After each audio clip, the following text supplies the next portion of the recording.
All right, everybody. We're going to get started, and we're going to hopefully have a great session today. I'm going to give you one last chance to fill out the polling questions that are on the screen, and then we're going to bring over our presentation so that we can get started and be mindful of your time today.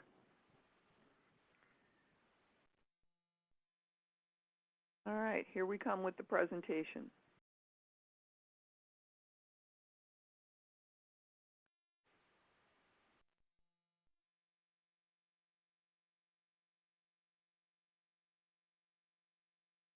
All right, so today we're going to be talking about accelerating the training process.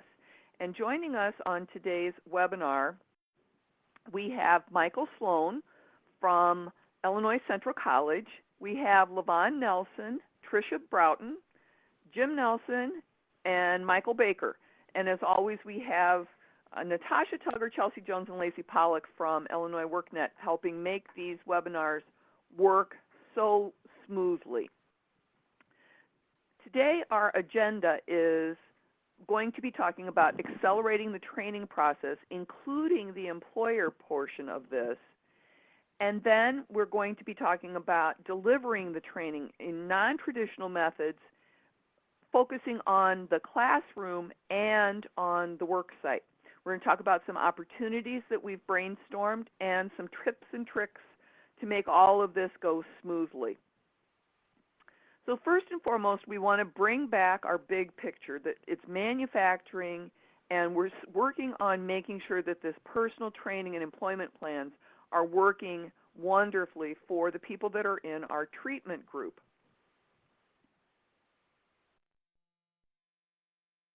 So the A in ATIM is for accelerated, and we want to make sure that that's everything that we are working on to make sure that every step in the process is as rapid or as concise and or condensed as possible.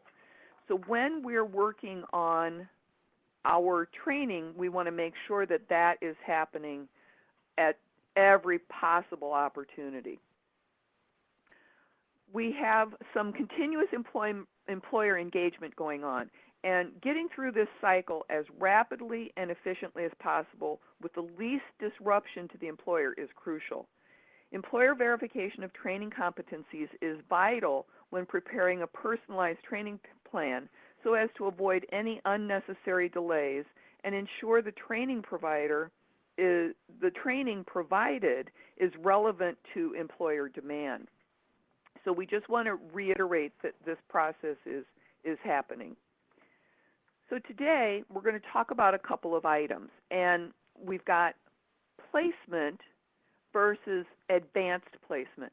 And to delineate who is speaking, we're going to call Michael Sloan from ICC, Michael, and we're going to call Michael Baker from DCEO, Mike. So Michael, would you like to talk a little bit about the difference in what we're saying here with placement versus advanced placement?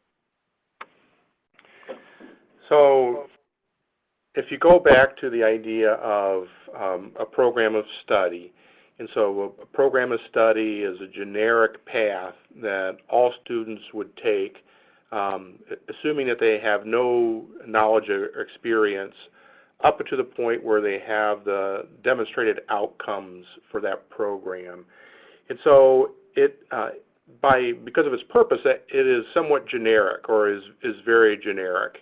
And most college curriculums and high school curriculums are designed this way because they're designed to take care of the masses, so to speak. And it's an efficient way to do that when you're dealing with the masses. But in this project, what we're trying to do is deal with the individuals to get them trained as quickly as possible to a specific set of skills that are defined by the employer. And so instead of a program of study, what we'll have is an individual plan of study. I know those sound a lot alike. So you would start with your program of study, and then you would tailor it, you would edit it, you would cut some things out, and potentially add some things based on what is the individual's abilities as they enter, and then what are the specific requirements of the employer. Just as an example, in the area of welding.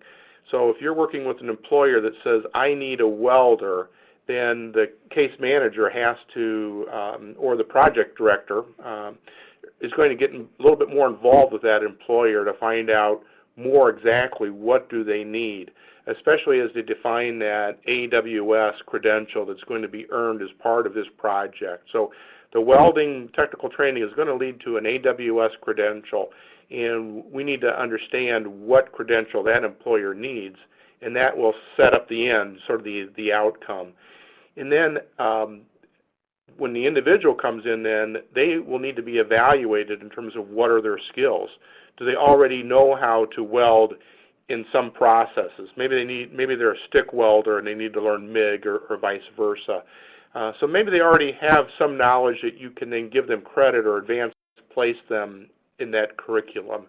In this case, where they already have demonstrated some talent in welding, they might be able to also accelerate during the program because they already know all about some of the ergonomics that are involved with the welding process. In some situations, say in the mechatronics area, you have an individual that is a little bit weak in math, and you may have to add something. So maybe you're going to add some applied math courses or things, tutoring in there to help the individual get through some of the basic electronic or mechanical courses that involve more of the mathematics. So in the end, each individual will have their own program of study, and we want to accelerate it as much as possible so that they can advance quickly through that program just by the individualized nature of it. Great, great. Thanks for all of that information. Okay, so next we want to talk about acceleration. So the process typically is that we spend 10 hours a week in a class, maybe. And what we're talking about now is to accelerate a process, we want to shorten the calendar. And we also want to provide for open exit. So, Michael, would you like to expound upon both of those items? And I think there's some community colleges on the webinar that have done similar things in the past. And so when you look at a college course, it's so many lecture hours and so many lab hours over a 16-week period. So a college might decide, you know, I'm going to offer that course over an 8-week period. And so they just double the amount of contact time in that for that course.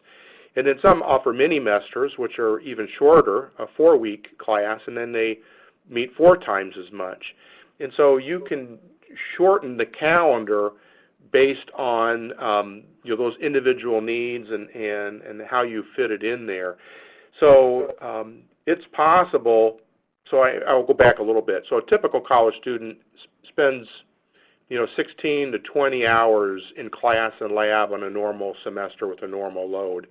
So we've done training here at Illinois Central College where students actually spend 40 hours in the classroom or lab, and then they end up spending some additional time at home doing their homework. And so, I mean, they're working overtime, really accelerating, getting through that college curriculum. So that's a way of compressing those courses down to make that calendar as tight as possible. So in this case, we're not really talking about open entry, open exit. It's just a compression of that training. So open exit would then be when you tie, your courses are broken down in such a way that you've identified the specific competencies that go along with those learning objectives. And most people use what's a simple competency checklist. And so as those individuals demonstrate competency and the teacher is saying, yes, they're competent in this, competent in that, then when they have met all the competencies, then they're released from that class and they're moved on to the next level class. So it's just a matter of saying, hey, this person completed competencies early and they're able to go. The other side of that with open exit is sometimes you keep a student in a little bit longer, And so this could work not necessarily accelerating, but maybe helping a student that has trouble with a specific component. So the training providers and case managers, can manage that. I believe there's a little bit that goes on now. But Great, great. So now let's talk about this open entry concept. Typically, academic calendars start sometime in January, end sometime in May or June, and then start again sometime in September, and may end in December or January on a college curriculum. So what are we talking about open entry here? Well, I'm going to go back to my earlier days in higher ed, and I was teaching in a prison. And on the prison, any Monday, a new student could walk into my class. And so that's an open entry, open exit, and that's very difficult to do on most community college campuses, except in some areas. And welding is an area that here at ICC, we've done it every other week. We take new welders every other week when we're doing, when there's a heavy demand for welders and we're doing a lot of corporate training. So that's a situation where it's not exactly open entry in terms of they can come in any time, but what we've done is we've created more frequent start points. And in labs where students are learning primarily individually, that works out pretty well. Some of the curriculum is a little bit more difficult. The maintenance curriculum is probably more difficult than that. But we've been talking a little bit, like John Wood has volunteered at maybe in January, their MSSC curriculum could have some fairly frequent start times because they've gone with an online curriculum. So maybe not all the curriculums, but many of the curriculums or most of the curriculums could have more frequent start dates. And then it's just a matter of how you're managing the labs. All right, great. LaVon, would you like to add anything to this open entry concept? I don't have anything to add. I don't know if there's anything Tricia wants to point out from Tricia Broughton from our end here as far as approval or any processes we have here. She might want to speak to that. Hi, this is Tricia from the Illinois Community College Board, and I think all I really need to add is that with the colleges, if you're going to offer a course for credit and you want to offer it for more than 1 credit hour per week, which would equate to 15 contact hours of a lecture course or 30 contact hours of a lab course, then we do require that you request a waiver to our administrative rules. And it's an easy process. You essentially would just need to contact us in writing, requesting a waiver to the rules, provide us with a rationale for offering the class in this condensed or accelerated format, and provide us with some basic information, and then we'd be able to grant you the waiver. It's kind of a technicality, but it's something we need to keep track of when colleges are offering classes beyond what we allow in our rules. Now, does the waiver only apply if they are offering credit for the class? Or Yes. Okay, so if it's a non-credit class that they're offering, then they don't have to worry about the waiver. Correct. And is there something in place that we could expedite this for our training providers, like a standard form or something that the providers could just fill out quickly online or get it emailed in? No, it needs to be in writing.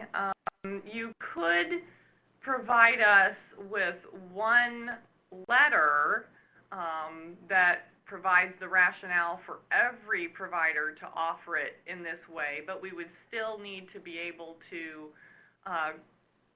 grant the exception by college. And it can't be emailed. It needs to be in writing. And, you can always contact me for the details of it, but these don't take long to process, so there's nothing online or no form to fill out. Okay. It's typically a page, right, Trish? Yeah, I mean, usually, the information comes in, on letterhead from the college, and then there might be some, brief backup documentation that includes information on the corporate training that you're offering, or if you're condensing the training to meet a special, target audience, et cetera. I mean, it's not a lot of information that we require. All right, great. So so then Tricia, you're saying that if they do have questions that they want to do this, they should contact you. Yes, feel free to contact me if you have questions. Great. And Tricia, would you like to put your email address in to the chat pod for everybody so that they can contact you if necessary? Sure. Yes, we'll do that. All right. It looks like I've got one more question coming in. Okay, so does that mean that each region can submit for all of their colleges or all of their training providers in one letter, or does each college have to do their own letter? Well, in this case, I would accept, one letter from a region. We just would have to specify the college and the course or courses with that information for each college. So if Lewis and Clark was going to offer one course, but Illinois Central was going to offer 3 courses in this format for this purpose, we would need to know that information. So an Excel spreadsheet would help them get that information to you in an appropriate manner. Sure. Yes, that would be fine. All right. And it looks like I might have one more clarification coming in. And to reiterate, this is only relevant for a provider offering college credit. If it's Correct. non-credit, this is not necessary. That is correct. Okay. All right, let's move on. We want to talk about the fact that each area has its own bucket and its own list of competencies. We want to rehash this again. Our goal is to determine any specific competencies which might be requested by specific employers. We want to make sure that we're able to address that for them so that they are getting the training that they need each and every time. So when it comes down to core competencies, they're necessary whether or not the program is accelerated, and that the programs of study require employer verification of what elements are in alignment so that the students can ultimately gain employment. And so, Michael, if you would like to explain this example about TIG versus MIG. Sure. So we're in the North Central region, and so I'll give you an example of an employer in the Peoria area. We'll say Parsons Manufacturing. So they're a manufacturing facility that works on weld steel, mild steel, and they use a process called MIG, and it has a certain diameter wire and a certain shielding process, but it's primarily in the flat and horizontal positions, and it's typically plate stock. So in terms of welding, it's perhaps the easiest welding that there is. And if that's the training that's required for employment, then that's fairly easily accomplished within a couple months. If we move up to Peru, their welding is more, many of their employers use the stick process, which is using electrodes, and is probably the most famous type of welding you see, where they've got a foot-long electrode and they burn it down like a cigarette, and then they get another one in, and it's used in a lot of construction trades. But they have some manufacturing then that require that kind of welding, and some of it's maintenance, keeping the machines running. That kind of welding requires quite a bit more skill, and it's a completely different process. And they might also be welding some tube. That may take closer to a year to train somebody to weld that process to that level of skill. And so it's really important to understand, what is the employer looking for? What are those outcomes so that we can design the training and then the AWS tests along the way to credential that individual. And it's not to say that you can't have multiple AWS tests. And so welding is one of those things that is a combination of skill and talent. And if you have an employer that, or a client that you think is going to be this really high-level welder, and then you realize that no, they've plateaued out, it's probably time to switch employers and maybe switch that expectation of that AWS weld. So especially on that high-end welder, that person can be certified for many other things along the way. But it's really important that an employer is engaged at the very beginning so that you know for sure what those tests are. The same thing would be true in the machining area. If they're a machining person, but they're making cookies, they're going to run a completely different machine than somebody running an injection molding machine, and that's going to be really different than somebody running a computer numerical control machine. So again, needing that employer verification at the front end is critical. Yes, that's exactly right. And we just need to make sure that knowing what the employers want so that the training plans are appropriate and relevant to what the employers are demanding. That's the most crucial item that we can consider in all of these things. We also want to determine who's going to receive regular program placement or advanced program placement so that we can determine, okay, if somebody already, just like as Michael said, if somebody already has a little bit of welding experience, but they need a different certification, or maybe they've been a machine worker for years and years, but they just don't have that CNC certification, they might have some advanced program placement. So it's all about understanding the client that's going through the training and understanding the employer that is going to hopefully hire that person. So next we want to talk about delivering some training and how we might be able to expedite or accelerate the process with this.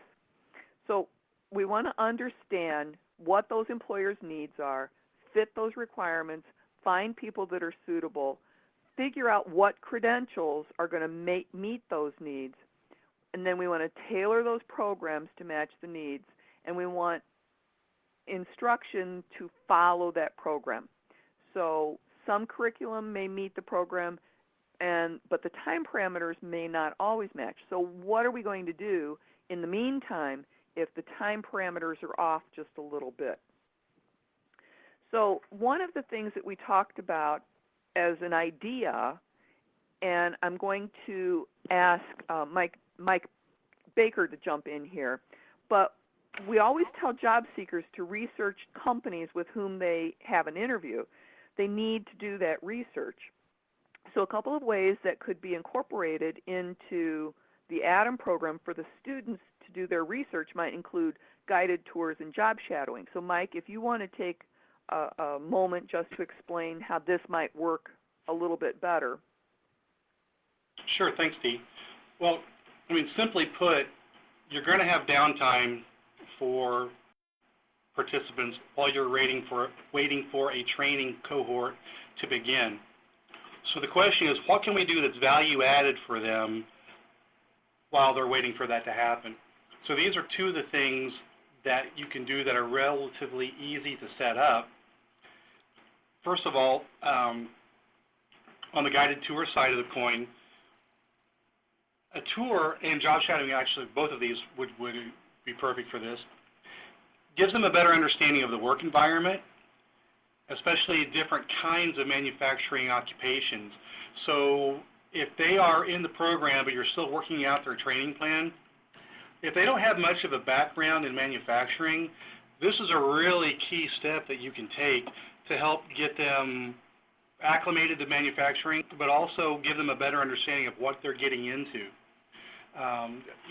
Much of manufacturing these days is, climate controlled and cleaner than it used to be back in the 70s and 80s even. But some of it's not. Some of it's still, hot welding.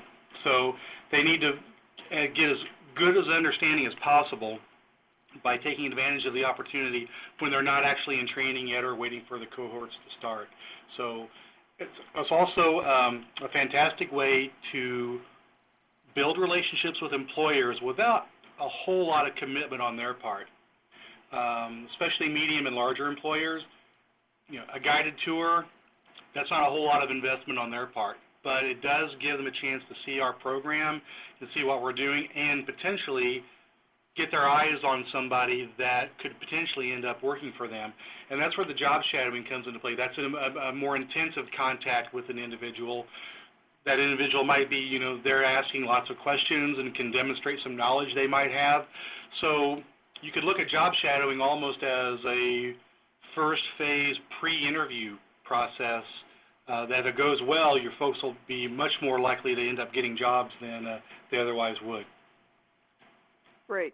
All right, let's move on to the next slide. And Michael, could you talk about the first two items, credit versus non-credit and customized schedule? Well, if I have people go back to think about that individual education plan, and when I was talking about it, hopefully you weren't thinking just of college credit courses. You were thinking more around the outcomes or the skills that the entry-level skills that the employer is talking about. So I think initially every individual training plan is going to be a combination of some credit and non-credit, or it might just be all non-credit. So there may be some situations where it doesn't really fit at all, and it might be all non-credit. I think in most situations there'll be some combination of credit and non-credit. And so the credit will be that that training that aligns to your existing courses. So we're not creating any new courses here. It's just that because colleges, community colleges have evolved serving the employers in their area, and they've developed courses to serve their employers, it would just really surprise me that there's not some alignment with your college credit courses. And so in those situations, it's just a matter of scheduling them for that individual. And so it depends on how much trouble a college wants to go through. You can schedule a college credit course for one student, and if it serves that student, it's probably worth administrators' time to go ahead and put that course in the schedule, send the waiver down to Trish if it's going to be foreshortened so much that it doesn't fit the ICCB rule for 1 week per credit hour, and then award the student a letter grade, just like a credit course, and then it would be on their transcript. And so that's the biggest difference between the credit and non-credit, is that the credit courses are on the student's permanent transcript. And so that at some point in the future, if they would like to continue coursework, to get a associate's degree or something else after this grant is over with, they would have the ability to do that. So that's the difference between credit and non-credit. And I guess I also talked about the idea of a customized schedule. Mm-hmm. Yes. Now, Levon or Trish, would you like to talk about the next item, the meeting goals regardless of seat time? Okay, I think that kind of threw me, because I think I had different language in my head. I think what we're talking about here is the whole idea that they still have to, Trish, I think this is what we talked about, they have to meet the goals and objectives of that particular class, regardless of whether it's compressed or not, regardless of the seat time issue. Isn't that where we were going with that? Yes. Yes. So it's that simple. So if the course has particular outcomes and objectives that are specific to pass the class, the person then has to show that they have met those and demonstrate that, even in the compressed version. And then I think we were taking it one step further, that even if they only needed some competencies out of that class, they still had to show that they had to demonstrate that they had met the competencies. Regardless of how much time, how much shortened it is, they still have to keep the outcomes of the objectives of the class. Is Tricia, Sounds right. Yeah. Okay. So then competencies, For credit. For credit. correct. Competencies could actually be credit worthy. Well, Yeah. I'm going to help you guys out a little bit. Let's go back to the idea of advanced placement. And if you have somebody that comes to a college and they already have a skill, then we often will give a proficiency test. Oh, yeah, yes. And then they demonstrate competency. That proficiency does go on their transcript, but not as a credit course. It goes in as proficiency credit. Right. And so if the client says, yeah, I would like to go ahead and have it on my transcript, then it could be done that way. Okay. Then But if it's a credit course, then it has to be a situation where that student is demonstrating those competencies in that course. right. And it should fit pretty close. They might accelerate some, but they shouldn't be so fast that they demonstrated it all in half the time or a quarter of the time. Then they probably should have got some proficiency credit. All right, great. The one item, we've kind of already talked about the waiver to compress a credit class. There is an item on here about a template, and I know that, Levon, we had mentioned when we were talking about this session about potentially coming up with a template that people could use, but perhaps there might, if somebody has not already ever written a waiver to compress a class, is there some guideline on ICCB somewhere where they know exactly what needs to be included? Or if not, could we type up some notes that we could put in the FAQ on the ATIM page so that we know exactly what they need?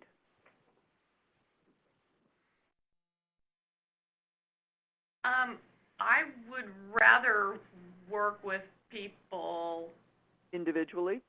or per region or however you want to work it. We don't advertise the availability of waivers, Okay. so All we right. wouldn't put a template out on a website or anything.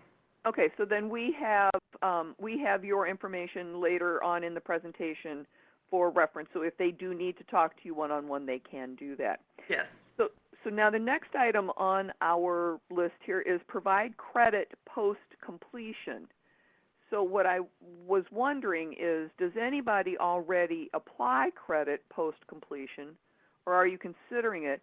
And if Levon or Michael could talk about how that can be accomplished for us, I would appreciate that. I'm trying to remember this bullet point, but a student really needs to be registered prior to completion.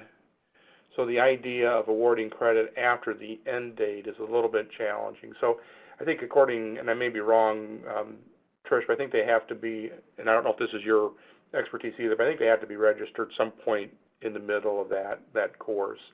But that whole idea of transcripting, so if a student goes through training and then comes back, a year later and says, oh, I wish I would have had credit for that, there are ways that colleges can come back and award credit, and the easiest way is through the proficiency credit, which I already mentioned. The problem. Yes, that's what I would say. That's what you think too, Trish? Yeah, I mean, I think it's probably ideal to have them registered.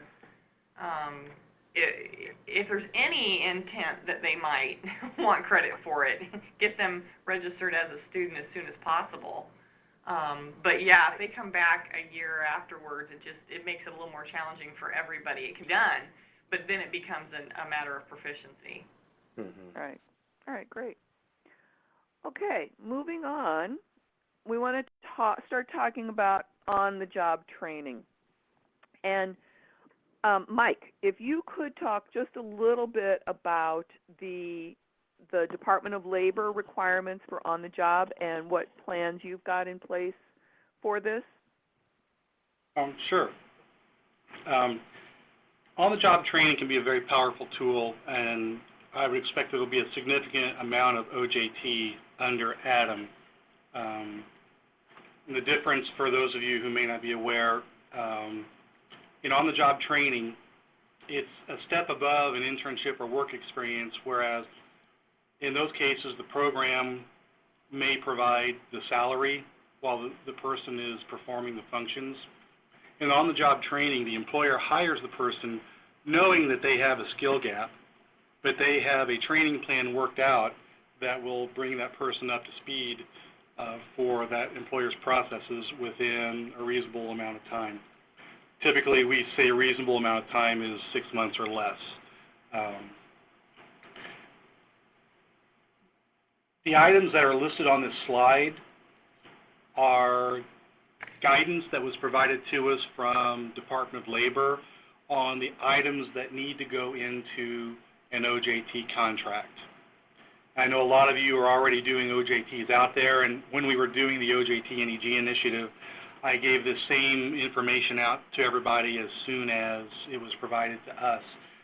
But in case we have some folks here that end up engaging in OJT that weren't part of that, this is just a reminder of the elements that need to go into the contract that the employer would sign with the program.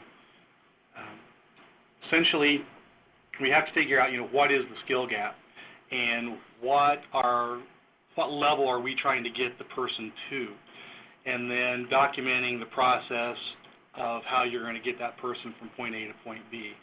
It may be a case where the employer already has an established training program that everybody that comes in goes through, which that's fine just to say that. But you have to speak to each individual's skill gap and how you're going to overcome it. You also have to, and we're backing up half a step, we're creating a template for you all to use. We have several samples of OJT contracts are out there, and we are combining the best of all those into one template that will be available for everyone to use here very shortly. So in these references to policies and provisions under we and all we can build that into the template for you. That's wonderful. That way everybody doesn't have to reinvent the wheel.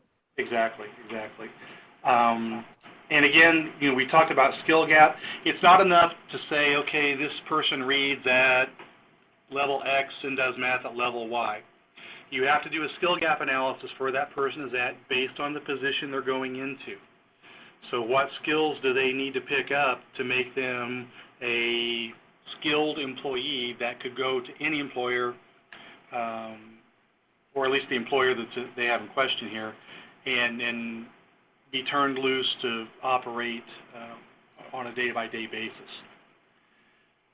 On the training plan, this is the last dot point under the template. Again, description of the method of training, how it's going to be delivered, how many hours we think it's going to take for each of the skills that they're going to learn, what's the job description that they're going into, when do we expect the training to start and end, and who's actually watching the person, and who's going to sign off to say, yeah, they've met all the requirements and have successfully completed the training. One thing that you want to be wary of with OJT is that it is not subsidized employment. It's not a case where we'll pay wages, reimburse for wages for up to a period, and then that person is let go, and then we bring another person in behind them and start the training process over again ad nauseum. The idea is that the person is hired, gets the training, and if they successfully complete the training and do all the things that a good employee needs to do, like show up on time, if there's no cause to let them go, then they stay on board that company permanently. And then also the wage reimbursement rate is flexible. It can go up based on the size of the employer. So the smaller the employer, the greater wage reimbursement you can offer them. Now, you don't have to offer them. Typically, in the old days, wage reimbursement was 50%, no matter what. So that's kind of like the baseline. We'll reimburse for 50% of the wages no matter what. But as the employer gets smaller, we can reimburse them a little bit more. For example, for larger employers, 250 or more at the work site, that's 50%. For 51 employees to 250 employees at the work site, we could go up to 75%. You don't have to go up that high, but you may go up that high. And then for smaller employers, 50 employees at less at the work site, you can go up to 90% wage reimbursement. So, it can be a very substantial benefit to the employer while training.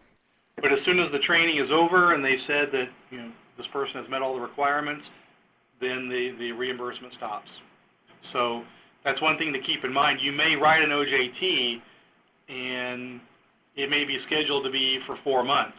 But if the person gets it and completes the training program faster than that, then you should stop the wage reimbursement when the employer says, yeah, the person has learned everything they're going to learn under the training and they're ready to go. Right. So now we have a question from the audience that says, do we have an OJT employer agreement document? And I believe that's what you were talking about, that your staff is working on Yes. preparing. Yes, you will have a template that you can use. All right. And Lisa just put in a link for from looks like OJT Toolkit.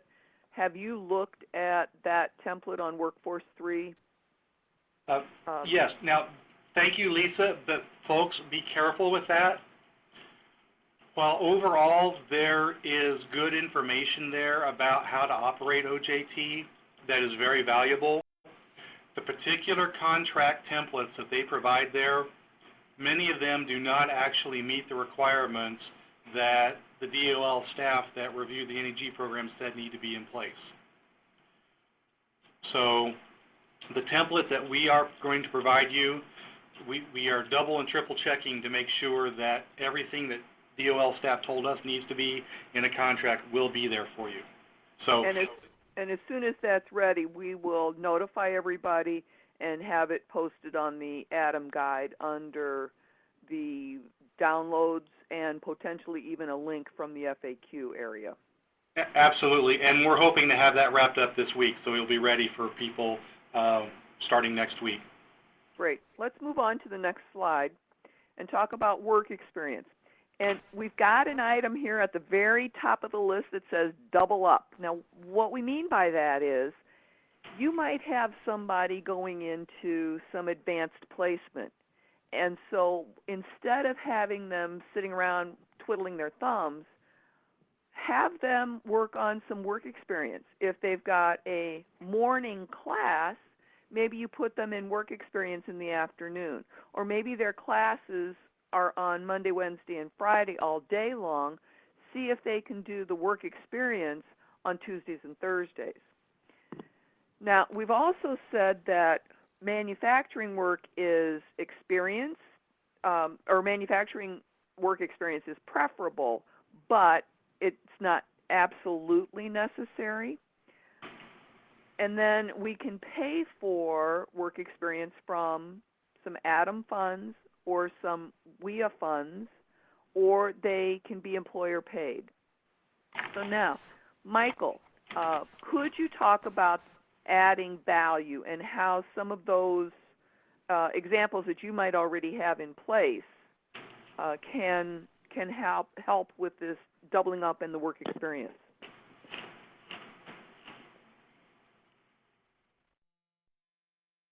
Michael Sloan.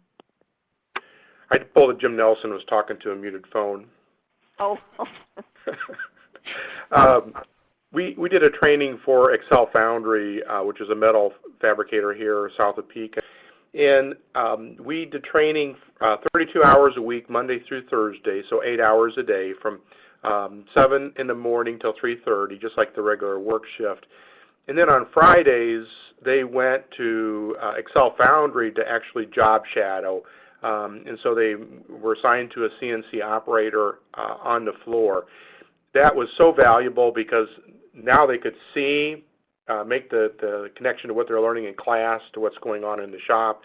So then on a Monday morning when they come back in, now they know what questions to ask a little bit better. So just a very valuable value added. It's not just putting them out, to do nothing. It's the work experience can be very valuable to their overall goal attainment. Great. Let's answer this question here real quickly, just because it kind of might help figure out a little bit. what are some of the items that that LWAs are using for skills gap analysis? Anything other than torque? Is there something else that anybody could use? Sure. They could use work keys. There's a web-based skill gap analysis tool that DOL actually recommends called Prove It. That's not a free thing, though, but it's out there. It's called what? Prove It?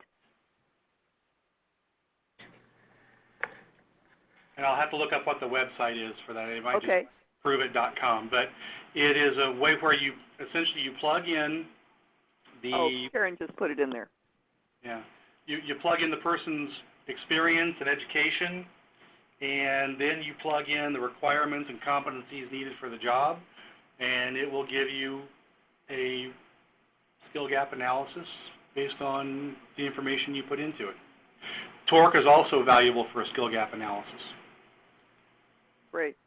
There's also an old-fashioned way, and that is putting the employer together with the training provider. And so if the case manager, the training provider, and the employer all understand what those outcomes are, then the training provider themselves can provide some of that skill gap analysis and accelerated placement. And just to reinforce that, I would recommend that's the way you do it, because a computer program will get you close, but having the employer at the table is, first of all, what ATIM is all about, but that will give you a much more accurate gap analysis based on what that employer's needs are versus just a job description for an occupation. Great. Great. Those are great suggestions. Let's move on to the next slide and talk about internships. And they are very similar to work experience, and they can be performed simultaneously with classroom training. They could be specific to a certain employer's process. So maybe Michael was talking earlier about making cookies versus injection molding, and maybe the cookie maker has a very specific machine that would require some very intense, very direct training that might not be applicable to anybody else in the area. So that's what would be specific. It could be more intensive as well, giving additional value to the process between classroom training and hiring. And they require higher skills than just general work experience. There are specific defined objectives.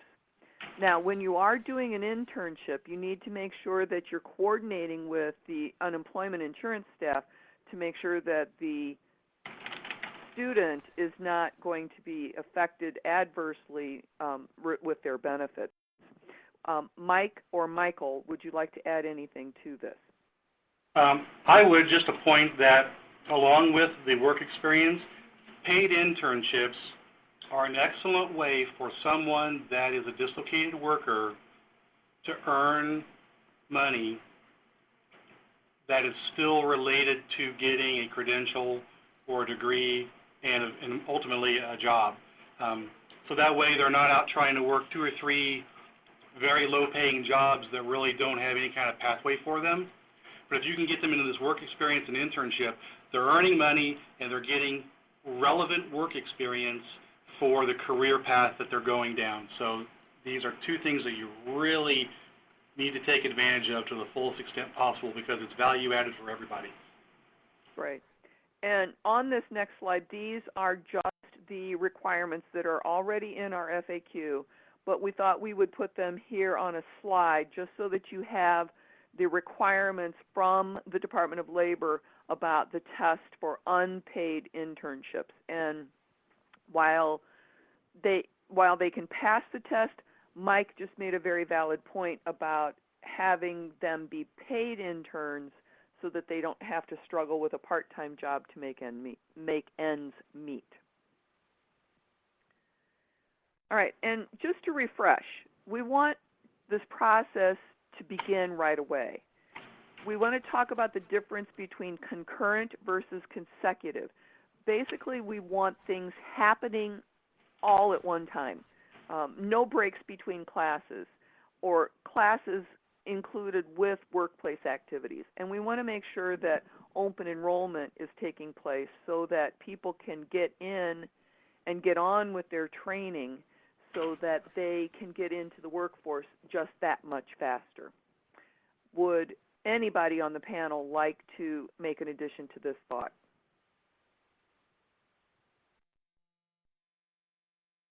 All right, moving on.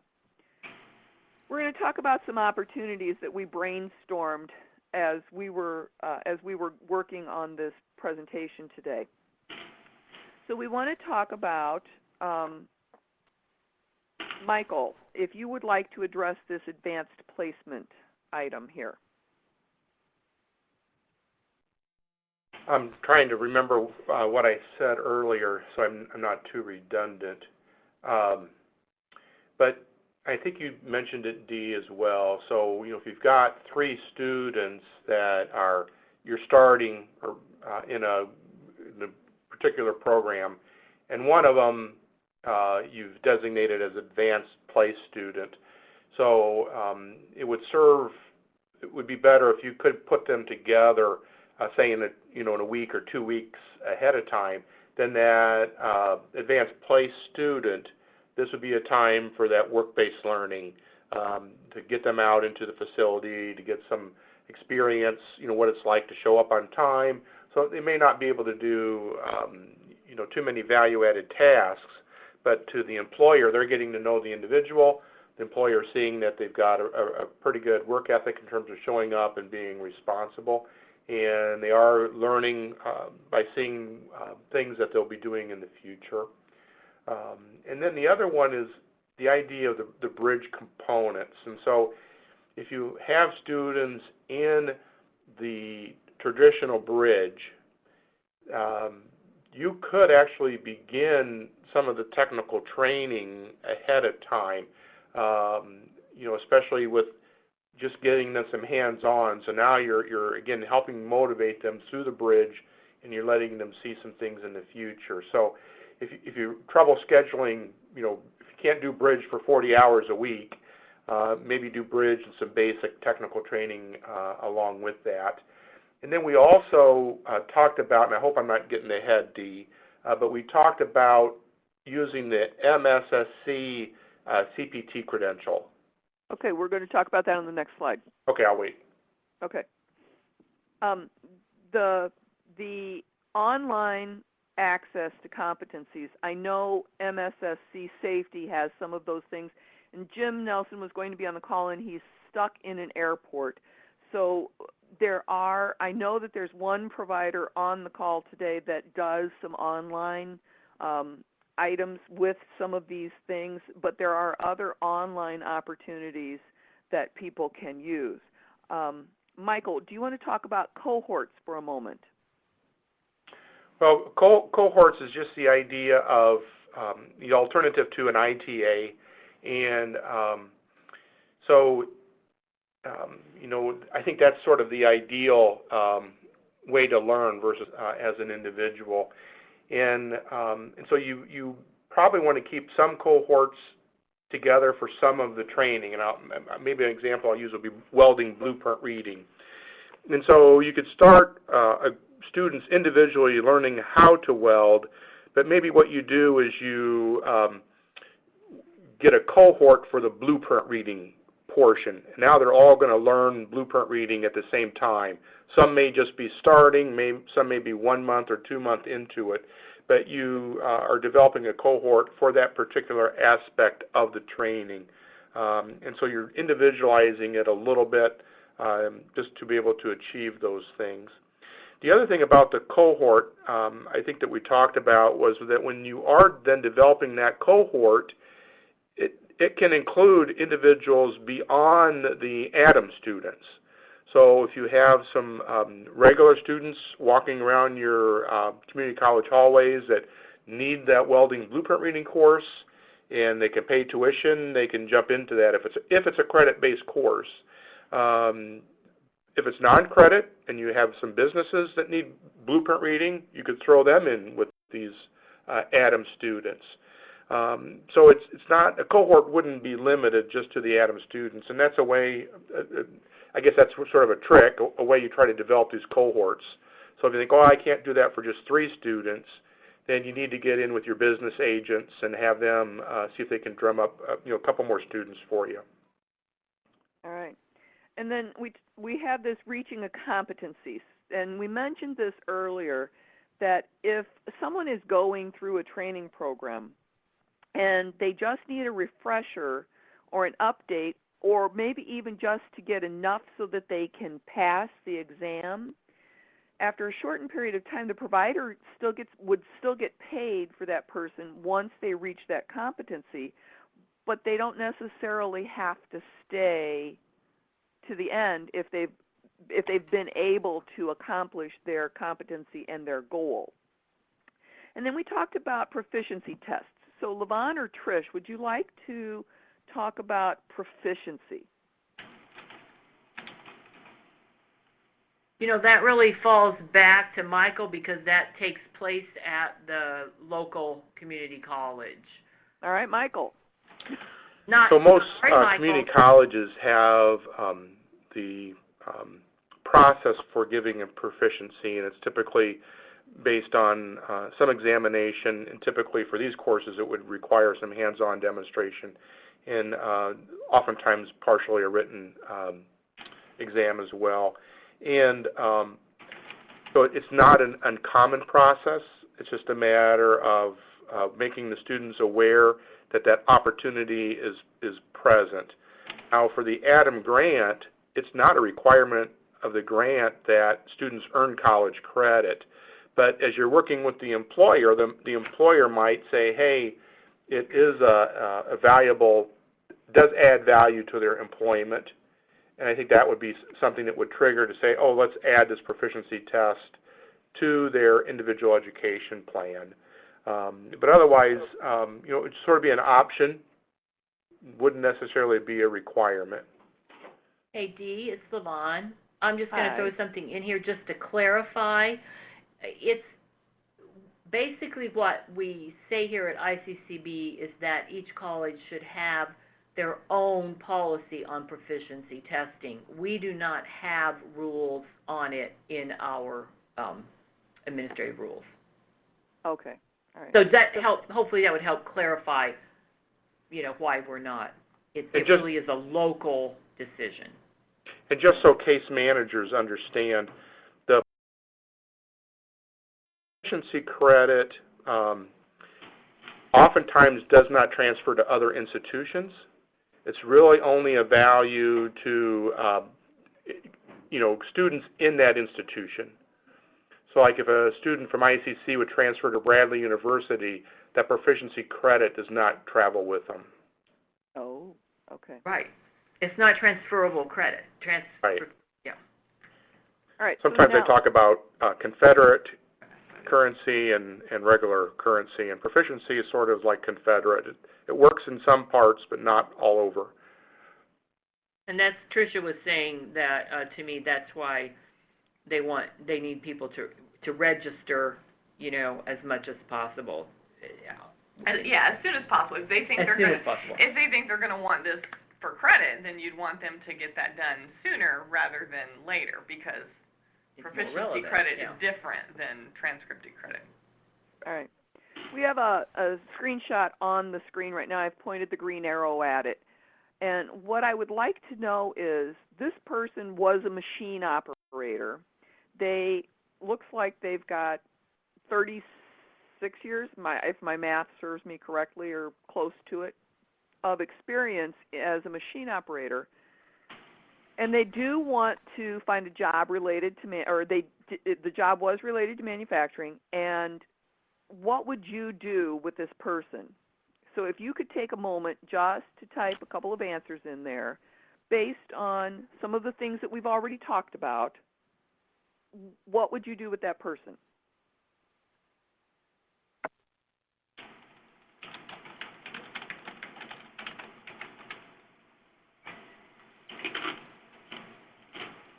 All All right, and somebody's typing that's on the call. Okay, thank you. So what we'll do is we'll put this back up.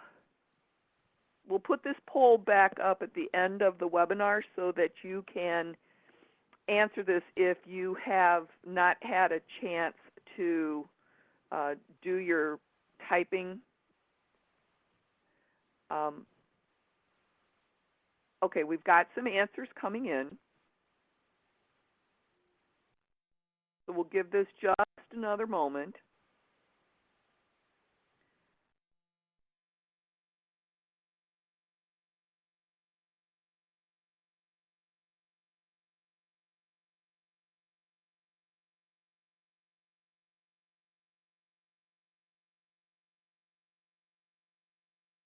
All right, so we've got a couple of good ideas here. Update credentials and provide an OJT. Send the person to the employer to ascertain skills gaps. That's a good idea. And I like the one about determine what kind of a machine operator they were. And CPT with MSSC, what does CPT stand for? That's a certified production technician. Okay. All right.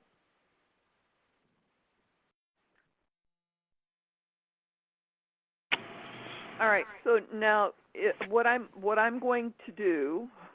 Hey, Dee, can I pop in? Sure. I'm typing in be mindful to send her or referral approach. While the idea of getting the employer to help out with that analysis is perfect, I want to caution folks about falling into the referral frame of mind. ATIM is all about teamwork and integration between training providers, case managers, and the participant, okay? So when you start to think about, well, I will refer them over to that person, you got to make sure that it's a handoff, that somehow you make sure that that person got there and the response, whatever that other entity owes you back comes back to you. So I know it's not practical to have everybody in the same room all the time, but just remember the overall approach here is full integration and cooperation among all of the partners. So if you're going to send someone over to one of the other partners, make sure it's a handshake. Here's Susie. I'm handing her off to you for you to do your piece. I expect to hear back from you by X amount of time and have the handoff back. Because if we don't do it that way, people are going to fall off the radar and fall through the cracks. Great point. Great point. All right. I'm going to move this poll out of the way, and I'll put it back up at the end of the session so that you can type a little bit more if you want to. And let's move on to the next slide. And again, Jim Nelson was going to be with us in his second in airport, but he was talking about the fact that the MSSC safety could be offered entirely online in 10 to 15 hours versus a 35-hour session done in a classroom. There are some fast-track courses that are 15 to 18 hours for each module that are fully online with an online instructor. They're recommended primarily for experienced incumbent workers or dislocated workers with some previous manufacturing experience with limited time available for study. Now, these aren't available for green production and not available to high school students. So, for example, if a person is sitting in a computer lab in the St. Louis area and is connected either by internet connection, Skype, WebEx, Google Hangout, or a landline, and the instructor can assist the student taking the fast-track module, say that it's safety, that would satisfy the requirement that an instructor be present. And the answer to that is yes. As long as the student has some sort of support available, in case they need it, it can be done in person, over the internet, or by a landline. And if you have any questions, we do have the person's name and contact information that we can put on the FAQ. Now, the additional levels of MSSC can be streamlined as well. Currently, they're tied to the traditional bridge section, but they can be done, as Michael mentioned earlier, concurrently with other technical training. So those remaining 3 MSSC modules can be part of the workflow. For anybody. For anybody. They're certainly valid for everybody, and they're a great way to earn additional credentials that could be taken at any point in the process. So the people that are participating in these don't have to take all 4 before going into OJT or work experience. It's something that they can be doing concurrently with the work site type of experience that's available there. And it could also be done on the back end. Say you have somebody going into an internship. The internship's over, and there may not be a permanent placement opportunity for them. Well, okay, so they're done with that, and they're really done with the skill training that they went in for. They're just waiting for a job opportunity to open up.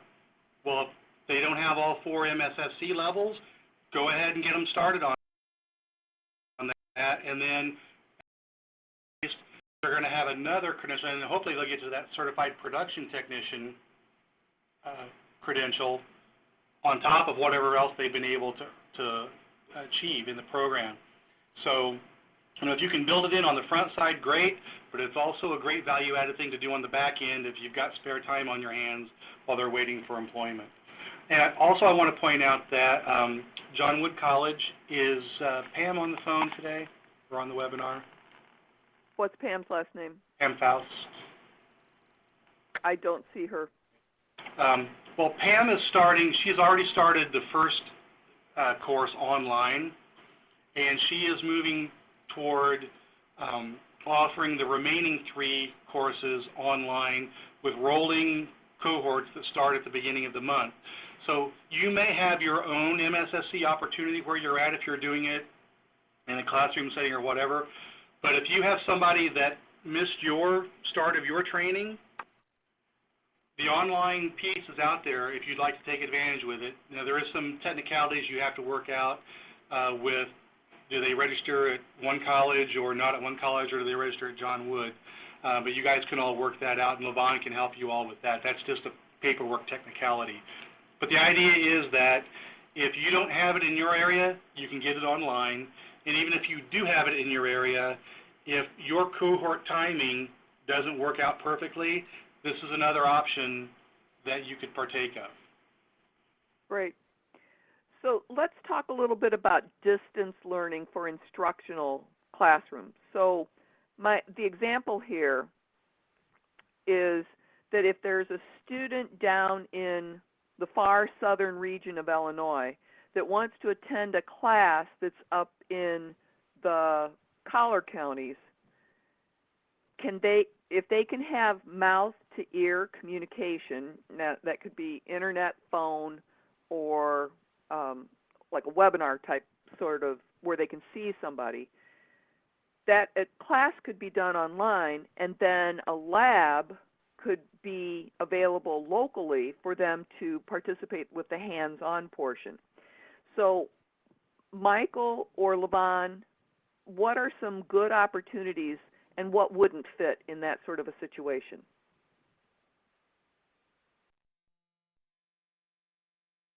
I'm trying to remember. I don't think this was my bullet. Oh, so that's how you're going to play it, huh? Yeah. With hands-on courses, it's always a challenge. But I know one thing we were talking about was the use of like Tooling U, so to minimize some of the lecture time. But the hands-on portion is always really difficult. The image that you created, Dee, wouldn't probably be a typical one, but perhaps it would be one where they're doing part of the training in the southern part of the state, and then if they needed to go to the northern part of the state, they would, they'd probably physically have to do that, or they would do an online portion through the collar counties, and then maybe the hands-on in their local community college or another training provider in that area. I That's what we can't had think of a talked about. situation where they could just go into a community college and work on another college's curriculum. All right. Now, we also talked about cross-region training, where we can mix and match providers across the regions, cross borders of those regions to come up with a solution or to share enrollment to make sure that a class gets filled up. And we talked to IWDS and we talked to Illinois WorkNet to make sure that there weren't any issues. So this is able to be accomplished within all of the filing systems that we have online that we need to do.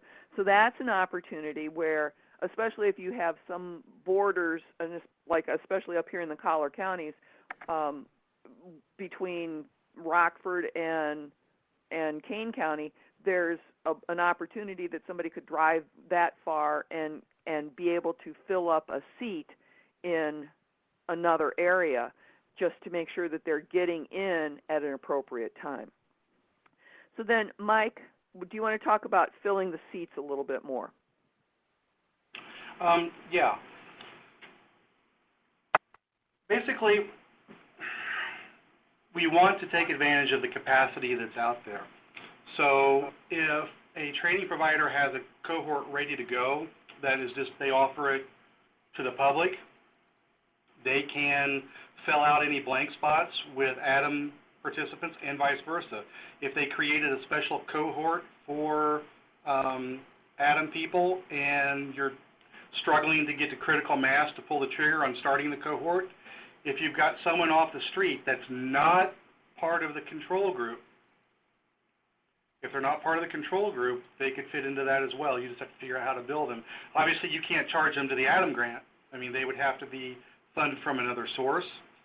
But as long as they're not part of the control group, you could fill open seats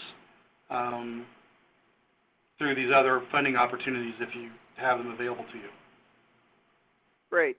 So if the business itself needs somebody that's already working there that needs to have an upgraded certificate, they could throw them into the class as well, right? They could. They just have to figure out a way to pay for it. Sure, sure. All right. Dee, I did go back, and that distance learning, we were talking specifically about the MSSC, and Michael Baker talked about it in terms of the John Wood online. But just to clarify, you could also do it using other technologies such as Skype. So, if you've got a cohort that is spread across a region or multiple region, and you've got a teacher and they have some students face-to-face, they could also have some students that are Skyped in, and you could do distance learning that way if it's, primarily online. I do know that there are some high schools, some rural high schools that use that for some advanced placement classes that somebody needs to get into a particular college curriculum. They do that in local colleges, local community colleges, and local high schools. So it could be accomplished and utilized for this training as well. Yes. Yep. All right, so let's talk about some tips and tricks. And what we want to look at is using the tools at our resources to make sure that dashboards are being used and that the technical training providers are actually part of the team. And we want to make sure that we're actively managing our clients at a macro level as well as at a client level. So what I'd like to do right now is have you answer this poll question. Have you had any team meetings yet about any of your clients?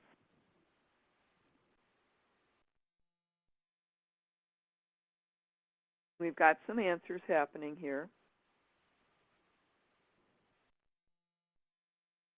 And some of our questions earlier focused on making sure that you're getting into the ATIM guide and that you are using the tools in the ATIM guide that are available for you.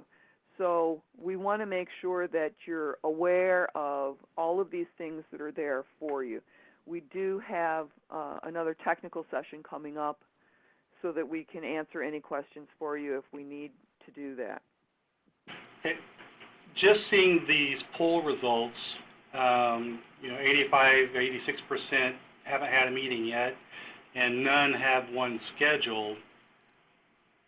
I guess I'm asking you all to ask yourself, how are your training providers going to know when to expect people to start enrolling? And when will your employer partners know when to expect inquiries about job shadowing or tours or work experience?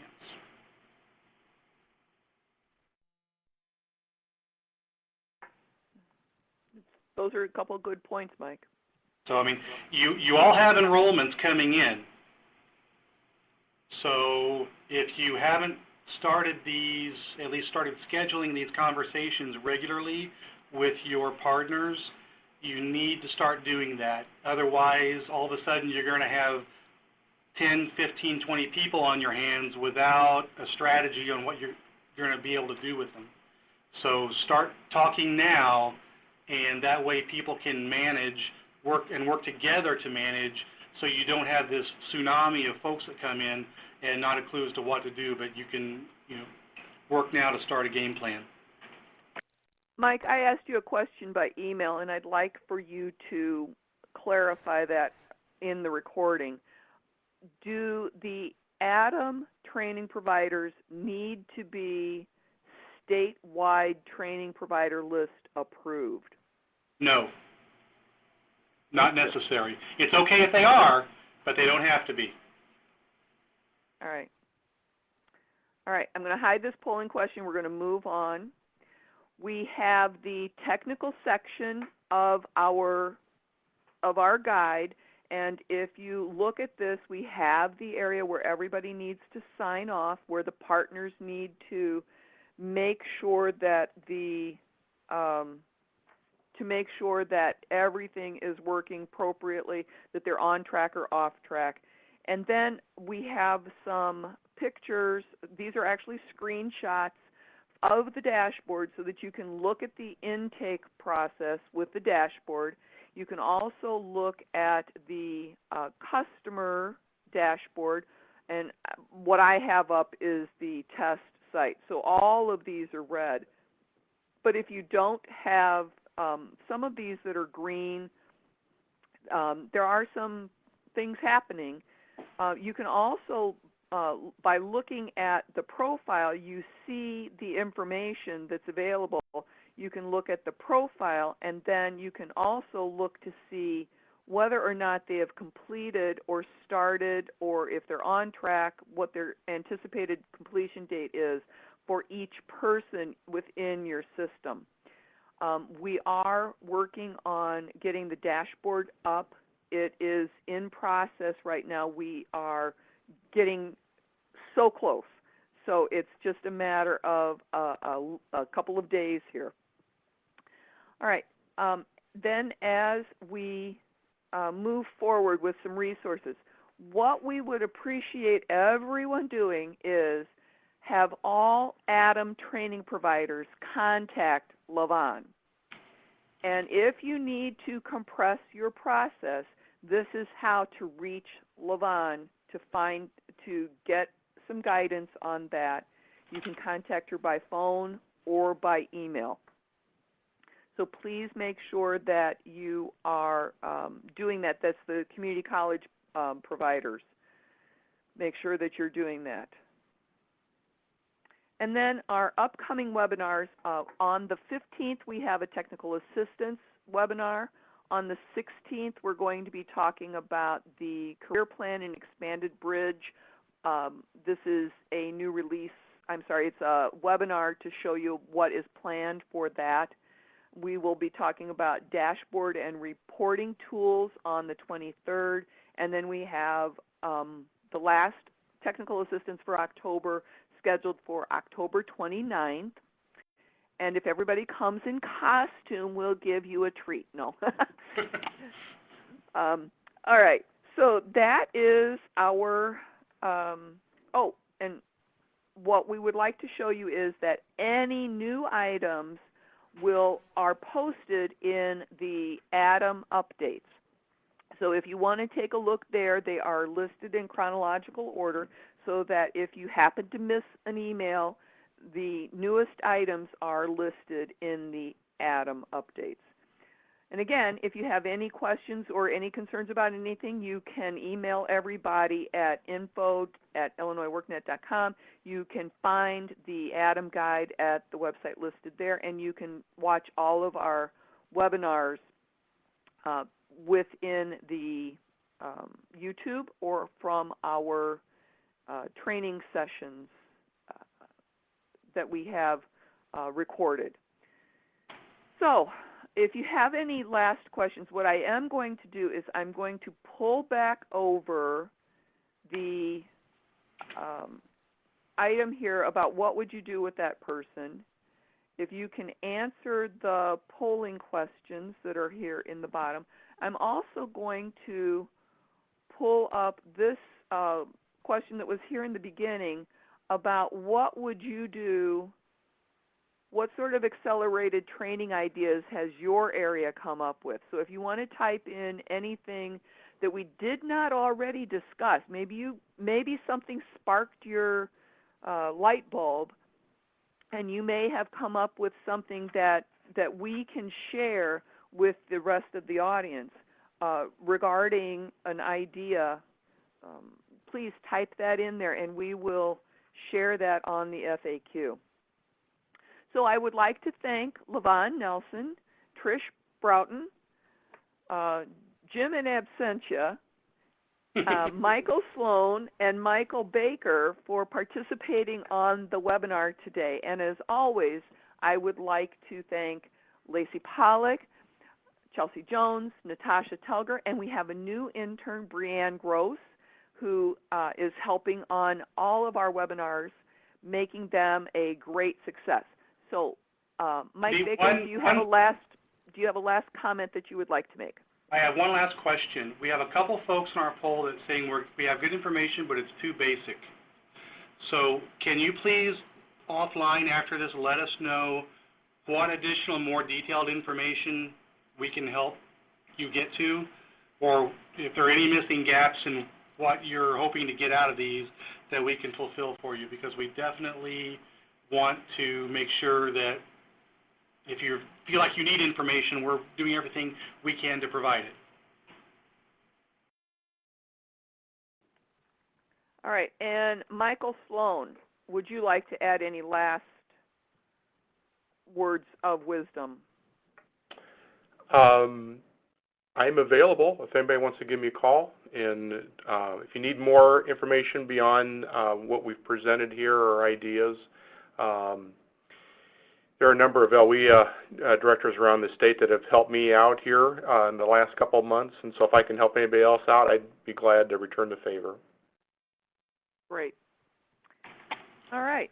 So we're going to leave the webinar up for a little while so that you can type in any items that you thought about. We will see you again on the 15th, and have a great rest of your afternoon.